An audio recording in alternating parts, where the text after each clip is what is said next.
Hello guys! Hello para to sa lahat ng mga air signs, Gemini, Libra, and Aquarius.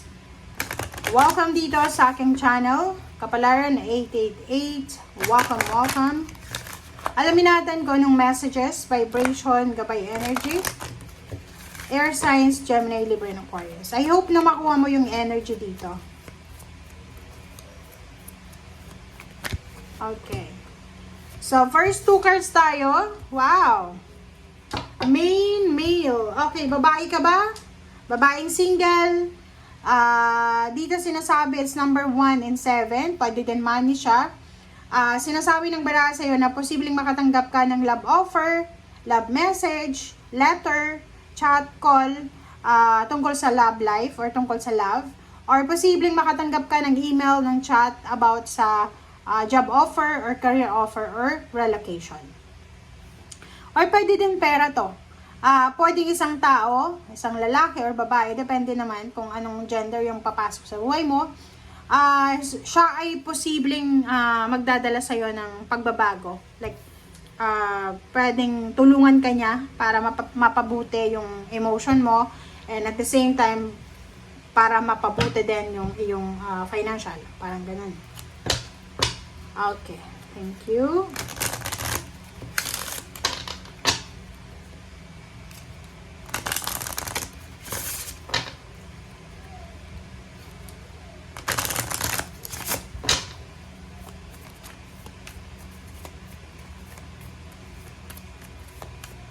Kumuha tayo dito ng dalawa, air signs. Okay. Okay, number 15 and number 7. So, dalawa yung 7 mo, nako. Yung iba naman dito, okay, mag-iingat kayo. Be strong, be courageous, be brave. Kasi dito, sinasabi ng baraha na in terms of money, okay, in terms of money, kinakailangan mong maging balanse. Maging careful ka sa paggamit ng iyong pera. Okay? So, ibig sabihin, air signs, Gemini, Libra, and Aquarius, magkano man ang pera na hawak mo, magkano man ang pera na hinihintay mo, mag-iingat ka, huwag masyadong mabilis gumastos, huwag masyadong mabilis gumawa ng aksyon, parang ganon, in terms of money. And be strong, use your power to be strong and fair. Ang hirap, di ba, pag halimbawa yung like, may pagod ka sa trabaho every month, tapos mayroong temptation na, kailangan kong bigyan ng reward yung sarili ko. So, eto siya, kailangan mong, kumbaga, maging strong and fair sa sarili mo. Okay? And yun na nga, be careful sa araw na ito kasi dito sinasabi ng baraha, iwasan natin yung sobrang indulgence, diba? Kailangan natin maging matalino sa pag-spend ng pera natin. Mag-iingat din tayo sa mga taong papapasukin natin sa ating buhay.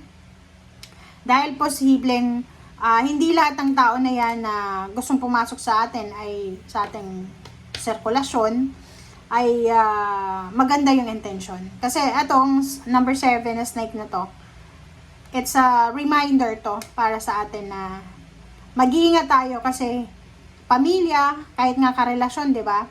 Mag-iingat ka kasi hindi lahat ng yan na akala mo friend mo, akala mo mentor mo, akala mo kakampi mo, ay walang balak na masama sa'yo. Lalo na in terms of money, pag pera na yung pinag-uusapan, kahit kaibigan, kapamilya, nagkakasiraan. Kaya nga, di ba, basta sa araw na ito, mag-iingat ka sa paghahawak ng iyong pera. Okay? Or yung pakikipag-deal sa pera.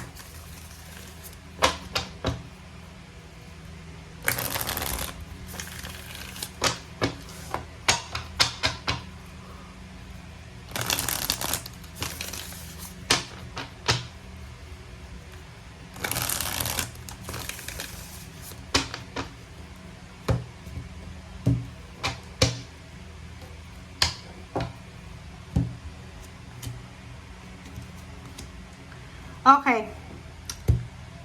First two cards tayo sa third deck. Etong card na to ay nagsasabi sa'yo, air signs, Gemini, Libra, and Aquarius, na marami kang hindi itinutuloy para sa stability ng iyong family. Stability ng relationship, stability ng tahanan ng home. Unang-una, siguro marami kang pinaplano dati na tungkol sa pamilya. Unahin natin yung sarili mo. Magpakasal, magkaroon ng anak, madagdagan yung anak, magpatayo ng bahay, magpa-renovate ng bahay, mag-celebrate ng kung ano man na okasyon para sa pamilya. So, marami ka sigurong hindi tinutuloy na posibleng ituloy mo na. Okay. So, dito sinasabi ng bara sa'yo na sa araw na ito, bibigyan ka ng choice and option ng ating universe, ng Queen of Swords. Bibigyan ka ng choice and option kung talagang ano ba ang gusto mong gawin sa buhay mo. So, sa araw na ito, marami kang marirealize. It's all about your past, your future, yung present situation mo. And, sinasabi ng bara sa'yo dito, same with the message, Ace of Swords, sinasabi na maraming mga balita ka na matatanggap sa araw na ito. It's either confirmation, it's either revelation, or anything. And sinasabi ng bara sa'yo, you have choice and option kung saan bang direksyon ang gusto mong tahakin. Ganun naman tayo di ba? Wala namang pilitan sa buhay ng tao. Lahat tayo may free will Lahat tayo may kanya-kanyang kagustuhan sa buhay. Kaya nga, pag may mga nangyayaring hindi maganda, hindi natin pwedeng isisi yon sa kahit na sino. Kasi tayo yung may desisyon nun Okay? Depende na lang kung halimbawa yung lahat ng decision making mo ay nakadepende sa tao. Pero kung ikaw yung nagdedesisyon sa buhay mo, sinasabi ng baraha, you have choice and option. Kung gusto mong ituloy yung mga plano mo dati, ituloy mo. Pero kung ayaw mo, it's your choice. Okay? The Hermit, Two of Cups, Ten of Swords, and then Two of Pentacles, and the Temperance. Okay. So, dito, sinasabi ng baraha sa'yo na, yun na nga, it's confirmation, diba? Kino-confirm niya to. Spending of money, balance, temperance. So, sinasabi sa'yo dito na kailangan mong maging matalino sa pag-spend, paghahawak ng pera.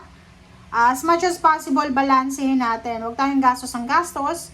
And huwag din tayong tipid ng tipid sa sarili natin. Balanse lang. Okay? Okay.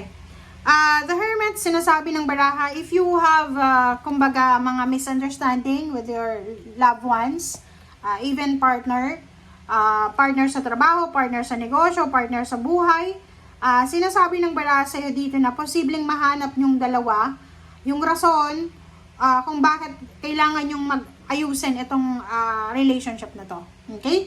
Yung iba din sa inyo, posibleng like ilang taon ng single or ilang taon nang naghahanap ng karelasyon, possible na matagpuan mo yung taong ito na para sa'yo and then healing, di ba?